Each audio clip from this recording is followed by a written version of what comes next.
আমরা একটা টিয়া পাখি পেয়েছি। তো ভোরবেলা নেমেছিলাম ট্রেন থেকে, আর সারাদিন রুম খুঁজে খুঁজে রুম পাচ্ছিলাম না, যার জন্য মন খারাপ ছিল। আর ঠিক 6:30টার দিকে একটা রুম পেলাম, আর রুম পেয়েই রুমের ব্যালকনিতে এসে দেখছি এই গাছে হাজার হাজার পাখি বসে কিলবিল কিলবিল করছে। তো এইগুলো পাখিগুলো যাইতাই পাখি না, এগুলো কি পাখি তোমাদের দেখাচ্ছি, তোমরা দেখো। এগুলো সব টিয়া পাখির দল, হাজার হাজার টিয়া পাখি। আর ওদিকে পাহাড়, এদিকে পাহাড়, আর এই গাছের মাঝখানে হাজার হাজার টিয়া পাখি, যেগুলো দেখে মনটা একটু ভালো হলো।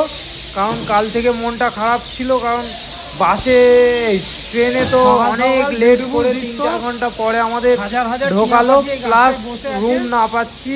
আর রুমের যা রেট শুনে তো মাথা খারাপ হয়ে যাচ্ছিল। তো তোমরা দেখো ভিডিওটা। আমরা একটা টিয়া পাখি পেয়েছি, ও মরে গেছে, এরকম মরে পড়ে আছে।